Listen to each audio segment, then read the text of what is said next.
ॐ अज्ञानतिमिरान्धस्य ज्ञानाञ्जनशलाकया चक्षुरुन्मिलितं येन तस्मै श्रीगुरवे नमः। वाञ्छाकल्पतरुभ्यश्च कृपासिन्धुभ्यैव च पतितानां पावनेभ्यो वैष्णवेभ्यो नमो नमः।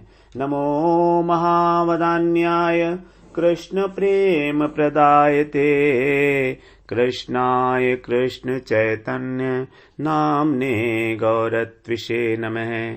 हे कृष्ण करुणा सिन्धो दीनबन्धो जगत्पते गोपेश गोपिकाकान्त राधाकान्त नमोस्तुते। तप्त कांचन गौरांगी राधे वृंदावनेश्वरी वृषभानुसुते देवी प्रणमामि हरिप्रिये। वृंदायै तुलसीदेव्यै प्रियायै केशवस्य च कृष्ण भक्ति प्रदे देवी सत्यवत्यै नमो नमः। श्री कृष्ण चैतन्य प्रभो नित्यानंद श्री अद्वैत गदाधर शिवसदि गौर भक्त वृंद। हरे कृष्ण कृष्ण कृष्ण हरे हरे, हरे राम राम राम हरे हरे। हरे कृष्णा। सर्वप्रथम मैं अपने गुरुपाद पद्म ओम विष्णुपाद अष्टोत्तर शत श्री श्रीमद् भक्ति वेदांत माधव गोस्वामी महाराज के चरण कमलों में अनंत कोटि दंडवत प्रणाम ज्ञापन करता हूं। हम लोगों ने श्रीमद् भगवद गीता के चौथे अध्याय में 33वें श्लोक से 12 प्रकार के प्रधान यज्ञों का वर्णन श्रवण किया।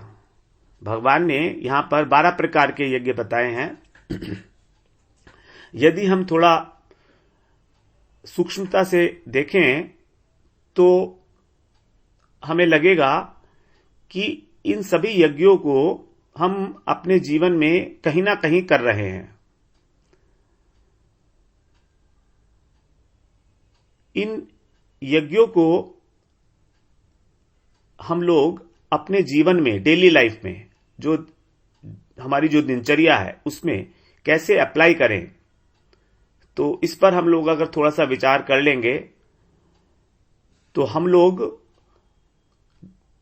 भगवद गीता का जो वाक्य है, जो कहा गया है यज्ञों के बारे में, उसको हम लोग अपने जीवन में उतार सकते हैं कुछ सीमा तक।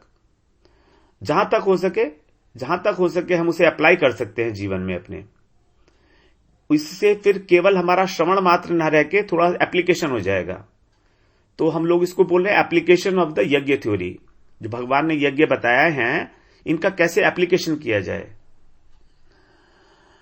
क्योंकि हमारा श्रवण जो है तभी वास्तविक श्रवण कहलाएगा जब हम जो मूलभूत सिद्धांत हैं भगवद गीता के उनके ऊपर थोड़ा सा मनन करें।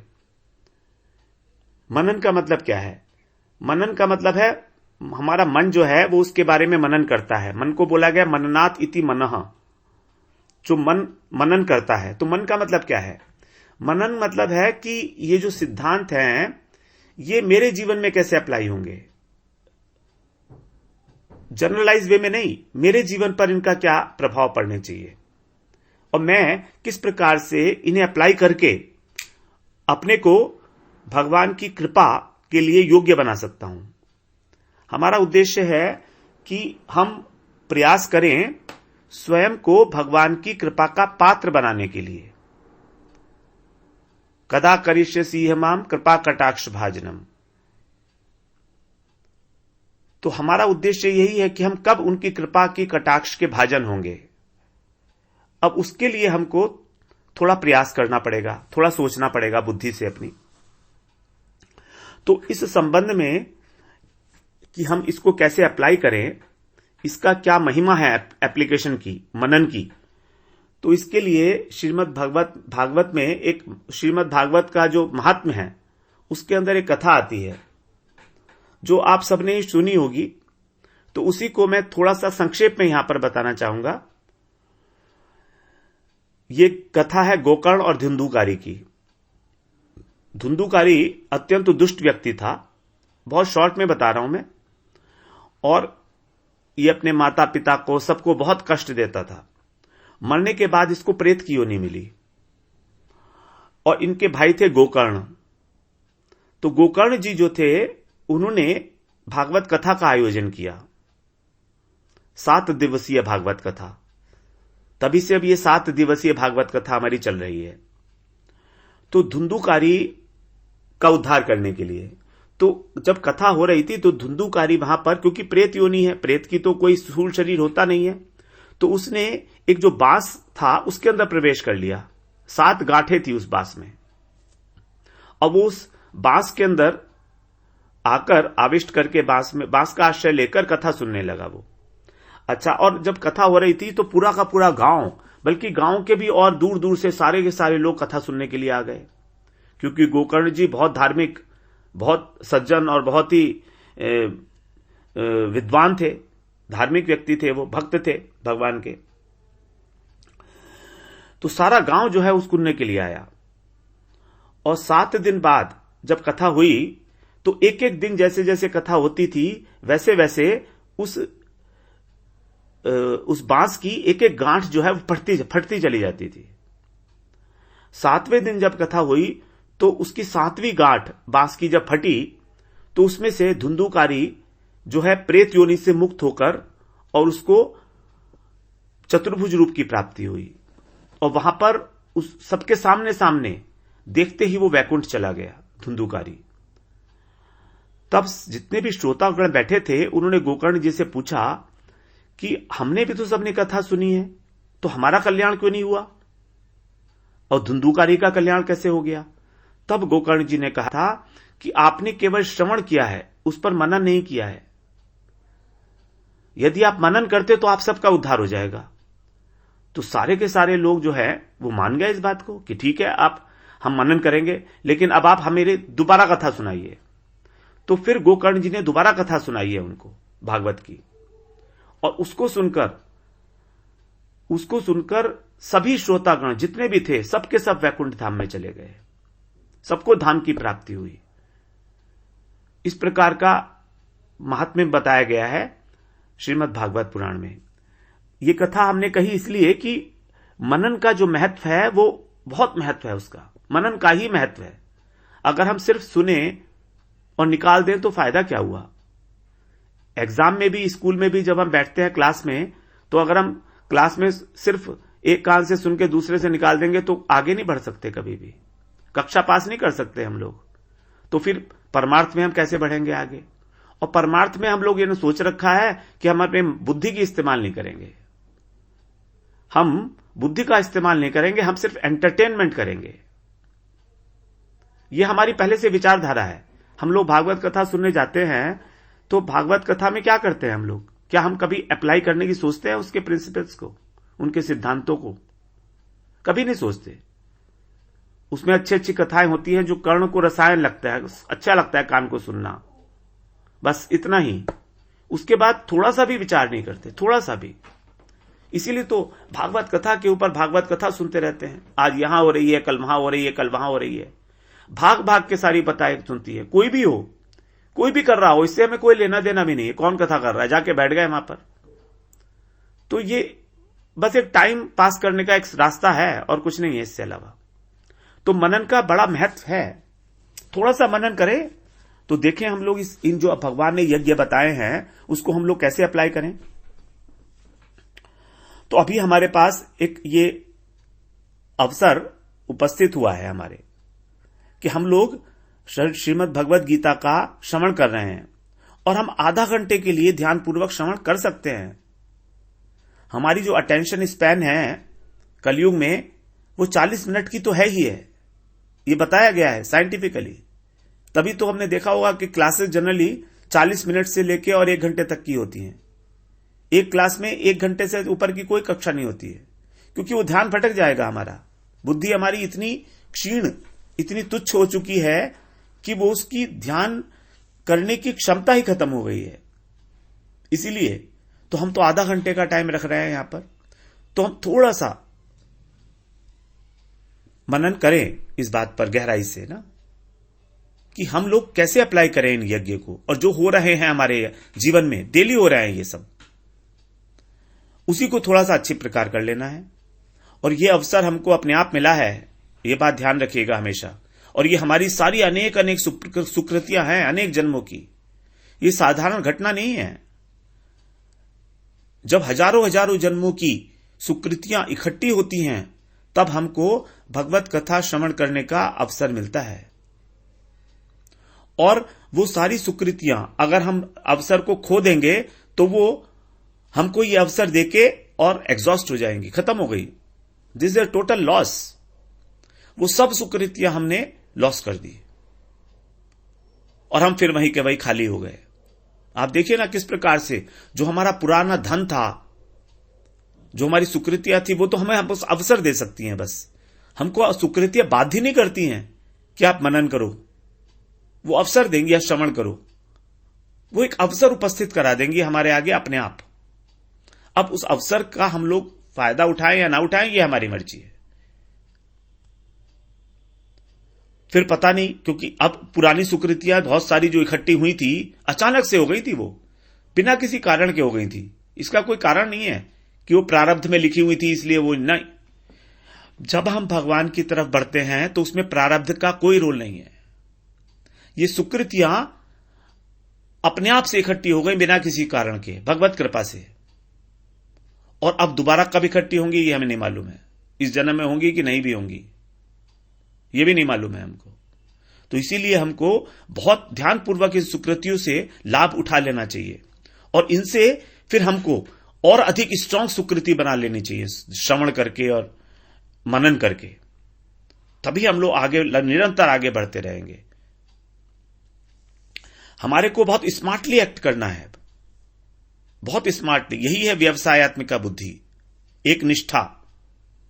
तो इसीलिए मैं आपसे अनुरोध कर रहा हूं दोबारा एक बार कि थोड़ा सा ध्यान से सुने और देखें कि क्या इसको सुनकर हम अपने जीवन में कहीं ना कहीं कुछ परिवर्तन, उन्नति की ओर कर सकते हैं। क्या कोई क्रांति घटित हो सकती है? हो सकती है, हम चाहें तो हो सकती है। क्योंकि भगवान की कृपा स्वतंत्र है, यह भी हम जानते हैं, निरंकुश है, उस पर कोई बंधन नहीं है। वो कहीं भी किसी भी अवस्था में किसी भी व्यक्ति के ऊपर घटित हो सकती है। और हमको सिर्फ उस कृपा को धारण करने के लिए सजगता चाहिए, सावधानी चाहिए। और यह भी सच है कि भगवान स्वयं कृपा नहीं करते, भगवान एक माध्यम के थ्रू ही कृपा करते हैं। और भगवान की कृपा घनीभूत होकर ही हमारे गुरु के रूप में आई है। और वो गुरु ही अपनी कृपा हमारे ऊपर, हमारे अंदर संचरित करते हैं, तभी हमको शक्ति मिलती है। क्योंकि गुरु कोई व्यक्ति विशेष नहीं है ना, हम जान ही गए हैं, गुरु व्यक्ति विशेष तो है ही नहीं, वो अखंड तत्व है। ये नहीं कि मेरे गुरु और तुम्हारे गुरु, नहीं, ऐसा नहीं है। गुरु गुरु हैं, गुरु गुरु हैं। व्यक्ति विशेष को गुरु मान लेना ही एक बहुत संकीर्णता है, वो गुरु का अपमान है, अवज्ञा है गुरु की। तो इस प्रकार से हम लोग थोड़ा सा आप देखते हैं कि कौन कौन सा यज्ञ, चाहे भले ही थोड़ा आंशिक रूप में ही हमारे जीवन में घटित हो रहा हो, तो कौन सा ऐसा यज्ञ है जो हम लोग अच्छी तरीके से और अच्छी तरीके से उसको अपने जीवन में घटा सकते हैं, उसका लाभ उठा सकते हैं। तो सबसे पहले हम देखते हैं, सबसे पहले आता है ब्रह्म दर्शन रूप यज्ञ। ब्रह्म दर्शन रूप यज्ञ अर्थात प्रत्येक व्यक्ति में, पदार्थ में, क्रिया में ब्रह्म का अनुभव करना। जैसे हम लोगों ने श्रवण किया था कि वहां पर सब कुछ ब्रह्मात्मक ही है। जो हवन कुंड है, जो अग्नि है, जो हवन करने का पात्र है, जो करने वाला है, तो वो सब के सब जो है ब्रह्म रूप है। इसी को उसको बोला गया था कि हर एक चीज के अंदर ब्रह्म का दर्शन करना। और ये जो लक्षण है, ये बहुत उत्तम भागवत का लक्षण है, जिसको सभी में अपने इष्ट की स्फूर्ति होती है। उस व्यक्ति का ध्यान जो उस अवस्था पर पहुंचा हुआ है, उसका ध्यान उस व्यक्ति की बाह्य देह पर, स्थूल शरीर पर नहीं जाता है। जैसे हम लोग तो किसी को देखते हैं तो ये देखते हैं कि ये कैसा है, पहले स्त्री है कि पुरुष है, उसके बाद पुरुष है तो कैसा लगता है, सुंदर है कि नहीं है, काला है कि गोरा है, क्या एक्सप्रेशंस हैं इसके, क्या पहनता है, बस हम तो यही देखते हैं। उसके भीतर जो परमात्मा है उसका अनुभव तो हम लोग नहीं करते। लेकिन जो उत्तम भागवत है वो उनके अंदर भी भगवान की ही स्फूर्ति होती है। उसकी ऐसी मान्यता है कि प्रत्येक व्यक्ति अपनी तरह से, अपने स्टाइल से भगवान की कहीं ना कहीं सेवा कर रहा है, अपने स्टाइल से। भगवान ने अब हम लोग जो हैं, देखिए हम लोग साधारण लोग, हम लोग कभी भी ब्रह्म तो नहीं देख सकते, सबके अंदर परमेश्वर के दर्शन भी नहीं कर सकते हम लोग। लेकिन एक बात हम जरूर कर सकते हैं जो भगवान ने 31वें श्लोक में कही थी, 3रे अध्याय के, जो भगवान का मत था, इंपॉर्टेंट श्लोक था वो। वहां भगवान ने बताया था कि यही मेरा मत है, और श्रद्धावंतो अनसूयंतो मुच्यंते तेपि कर्म भी, कि जो श्रद्धा पूर्वक और दोष दृष्टि से रहित होकर मेरे इस मत का अनुसरण करते हैं। भगवान का मत था कर्मयोग वाला, 30वें श्लोक में जो बताया था, मयि सर्वाणि कर्माणि सन्न्यस्य अध्यात्म चेतसा। तो ये जो भगवान का मत था, इसमें दोष दृष्टि से अगर हम रहित होकर देखते हैं, तब हमको जो है कहीं ना कहीं कुछ उपलब्धि हो सकती है। हम सब में भगवान के दर्शन तो नहीं कर सकते, लेकिन एक काम तो हम जरूर कर सकते हैं कि हम अपना लोगों में दोष देखना बंद कर दें, बस इतना ही। ये दोष देखना बड़ा इंपॉर्टेंट है। दोष ना देखना नहीं, दोष ना देखना, क्योंकि भगवान ने 2 चीजें बताई थी वहां पर, श्रद्धा और दोष से रहित। तो इसीलिए हम लोग कम से कम दोष ना देखें। और हम दोष देखते क्यों हैं? हम दोष देखते हैं कि हमारे अनर्थ और हमारे पाप जो भरे पड़े हैं हमारे अंदर, अगर हम अपनी दृष्टि को दोष रहित करेंगे, दोष दर्शन रहित करेंगे, तभी हमारा भक्ति राज्य में प्रवेश है। योग्यता ही नहीं है हमारी। जब तक हम लोग पर दोष दर्शन कर रहे हैं, तब तक हमारी योग्यता नहीं है। बल्कि हमें क्या करना है? अपने दोष का दर्शन करना है। अपने दोष का दर्शन करके ही हम लोगों का परमार्थ आगे होता है, परमार्थ में हम बढ़ सकते हैं। और भक्ति में तो प्रवेश ही नहीं है, बिल्कुल ही निषेध। जैसे वो बैरियर लगा होता है ना, यू आर नॉट अलाउड, तो ये बैरियर लगा हुआ है दोष दर्शन। 9वें अध्याय में जो भक्ति का है, उसमें भगवान ने पहले ही श्लोक में यह बात बता दी है कि अर्जुन को वो ये गुह्यतम ज्ञान क्यों दे रहे हैं। वहां पर भगवान ने बताया था गुह्यतम ज्ञान देने का कारण क्या है। पहले तो उन्होंने बता दिया कि तू मेरा भक्त है, तू मेरा प्रिय है, सखा है, तू मेरा भक्त है और तू मेरा सखा है, 4थे अध्याय में बताया। लेकिन यहां पर बता रहे हैं इदम तू ते गुह्यतमम प्रवक्ष्यामि अनसूयवे। अनसूयवे, अनसूयवे का मतलब क्या है? अनसूयवे का मतलब है अनसूया से रहित, असूया से रहित। असूया का मतलब होता है दोष देखना, मात्सर्य, ईर्ष्या। तो क्योंकि तू दोष दृष्टि रहित है, इसलिए मैं तेरे को इसको भली बाती बताऊंगा। ज्ञानम विज्ञान सहितम यत् ज्ञात्वा मोक्ष से अशुभात। तो भगवान ने यहां पर योग्यता डिफाइन कर दी पहले ही कि क्योंकि अर्जुन दोष दृष्टि से रहित हैं, इसलिए भगवान उनको यह ज्ञान दे रहे हैं, गुह्यतम ज्ञान। तो इसका मतलब हमारे लिए तो बिल्कुल एक प्रकार का भगवान की आज्ञा है कि आप दोष दृष्टि से रहित हो जाओ, तभी इस ज्ञान को श्रवण करके धारण करने के योग्य हो सकते हो। तो इसीलिए हमको इस दोष दर्शन से बचना चाहिए। ब्रह्म दर्शन की और परमात्मा दर्शन की बात तो दूर होगी, बाद में आएगी।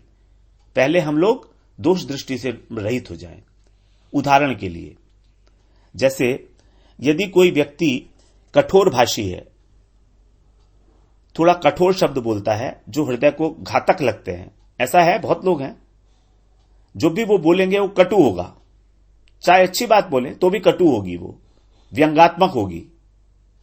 ऐसे बहुत लोग पड़ेंगे आपके जीवन में। तो ये क्या है? ये तो एक प्रकार का दोष ही है ना, और हम तो उस दोष को देखेंगे। अब क्या करें? हम क्या करें? हमको अपनी विचारधारा बदलनी पड़ेगी। हमको ये सोचना पड़ेगा, ये हमारी अपनी सोच है। अब उसने तो हमको कटु शब्द बोल दिए, हमको बोले या किसी और को बोले, लेकिन अब हमें उसके बारे में क्या सोचना है? एक तो ये सोच हो सकती है कि देखो ये आदमी कितना खराब है, कितना गंदी तरीके से बोलता है, ये अपने दोष दृष्टि हो गई हमारी। अब इसको अगर हम दोष दृष्टि रहित करना है तो क्या करें? तो हमें करना है, जैसे कि हम जानते हैं कि जो नीम का रस होता है वो बहुत कड़वा होता है, लेकिन नीम के रस से कई प्रकार के रोग जो हैं वो दूर होते हैं, रोग निवारक होता है नीम का रस। तो उसका ये कठोर भाष्य, कठोर वचन भी हमको नीम के रस की तरह गुण मानना चाहिए। ये हमारा अपना सोच है। इस सोच को करके हम उसके अंदर उसके दोष में भी गुण का दर्शन करने लगेंगे। देखिए, आप कर सकते हैं। और ऐसा भी हो सकता है कि उस व्यक्ति ने कठोर वचनों के द्वारा कितने ही जो गलत लोग हैं उनको ठीक किया होगा, क्योंकि जो दुष्ट प्रवृत्ति का आदमी है वो कठोर वचन के बिना ठीक नहीं होगा। उसको अगर प्यार से बोलोगे तो वो तो उल्टा सीधा हो जाएगा, और भी he will take you for granted. तो उस व्यक्ति के लिए जो दुष्ट है उसके लिए उसके कठोर वचन औषधि की भांति ही हैं। उसकी दुष्टता को खत्म करने के लिए कठोर भाषी जो व्यक्ति है उसके वचन औषधि है। तो ये गुण हो गया उसका। ये हमारी अपनी थॉट है। तो यहां पर हम क्या कर रहे हैं? उसके दोष को भी गुण के रूप में देख रहे हैं। अपने को इस प्रकार से समझाना पड़ेगा तो दोष दृष्टि से हम लोग ऊपर उठ सकते हैं, दोष दृष्टि दर्शन से। अब दूसरी बात आती है।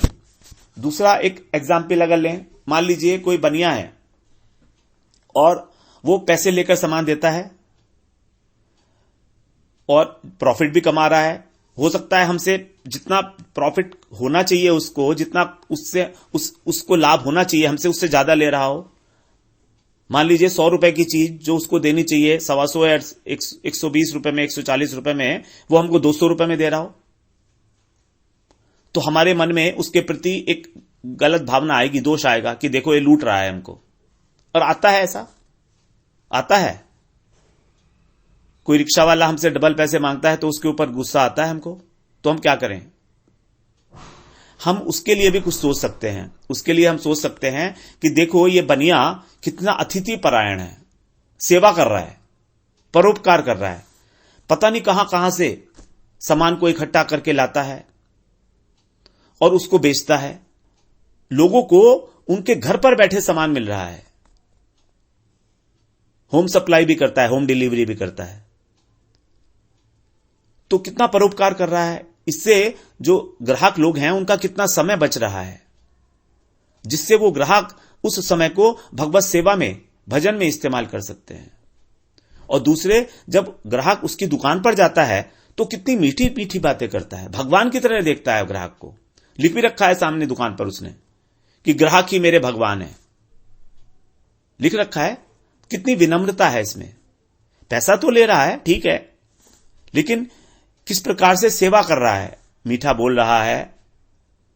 तो इस प्रकार से हम लोग क्या है कि इसमें हमने उसमें केवल गुण ही देखे, उसका दोष नहीं देखा। हमने उसके दोष को गुण नहीं बनाया। यहां पर हमने उसके दोष को गुण नहीं, उसका दोष था कि वो हमको लूट रहा, पैसे ज्यादा ले रहा है। हमने उसके गुण को, हमने उसके दोष को गुण नहीं बनाया।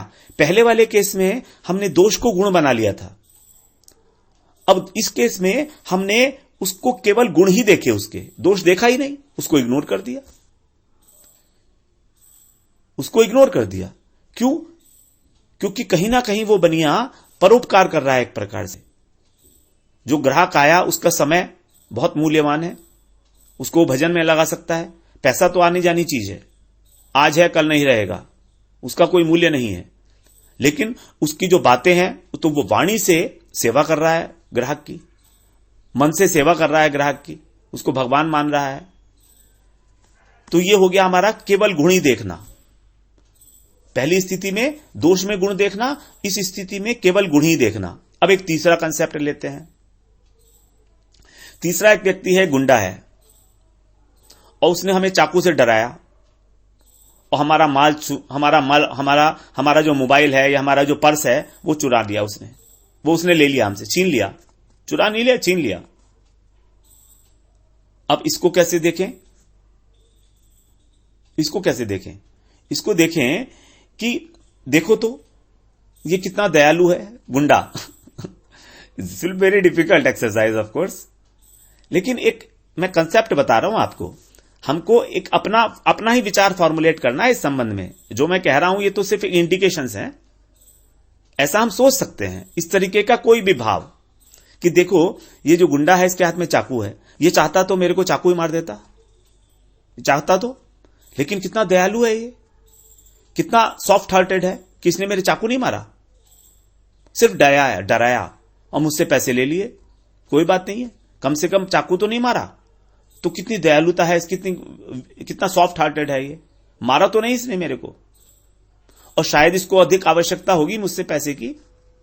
भाई मेरे पास पैसे रखे हुए हैं तो मुझसे अधिक आवश्यकता होगी इसकी, तभी तो ऐसा काम कर रहा है, और मुझको मारा नहीं इसलिए सॉफ्ट हार्टेड भी है। तो यहां पर उसका एक गुण था, छोटा सा गुण, सॉफ्ट हार्टेडनेस, उसको हमने ही उसके ऊपर आरोपित किया और उसको बड़ा बना लिया। उस गुण को जो उसमें पता नहीं है कि नहीं है, हमें नहीं मालूम है कि उसमें दयालुता है कि नहीं है, हमें इससे कोई फर्क नहीं पड़ता है। उसमें दयालुता हो, सॉफ्ट हार्टेडनेस हो या ना हो, हम लोग अपने ऊपर काम कर रहे हैं, ना कि दूसरे के ऊपर। तो हमने उसके छोटे से गुण को बड़ा बना लिया, और वो गुण भी उसमें पता नहीं था कि नहीं था। हमारे द्वारा आरोपित गुण को हमने ही बड़ा बना लिया कि देखो इसने मुझे छोड़ दिया, मेरी जान बच गई। तो ये तीनों उदाहरणों से किस प्रकार हम लोगों ने दोष दृष्टि से रहित हो गए हम लोग। तो इसी प्रकार के विचार अगर हम अपने फॉर्मुलेट कर लेंगे जीवन में, और एक बार अगर हम लोगों की इस प्रकार की आदत बन गई परिस्थितियों को लेने की, so this is the positive way of, very very positive way of accepting the circumstances, even the negative circumstances, even the worst circumstances, the crucial moments. तो वास्तव में अगर फैक्ट यह है कि हमको दोष वही दिखते हैं जो हमें दोष होते हैं, जनरलाइज्ड स्पीकिंग, वही दोष हमको ज्यादा दिखते हैं। जो दूसरा व्यक्ति है वो तो एक दर्पण की भांति है केवल, जो हमें हमारे दोष दिखा रहा है, और स्वयं के दोष देखना ही भक्ति राज्य में हमको प्रवेश कराता है, स्वयं के दोष देखना। तो इस प्रकार से हम देख रहे हैं कि किस प्रकार दोष दृष्टि जो है वो हम लोग उसको ओवरकम कर सकते हैं, अपनी दोष दृष्टि को, उसके ऊपर हम लोग किस प्रकार से आगे बढ़ सकते हैं। अब इसके बाद फिर दूसरा वाला आता है हमारा देव पूजन रूप यज्ञ। उसके बारे में हम लोग फिर अगली बार चर्चा करते हैं। वांछा कल्पतरुभ्यश्च कृपा सिंधुभ्यैव च पतितानां पावनेभ्यो वैष्णवेभ्यो नमो नमः।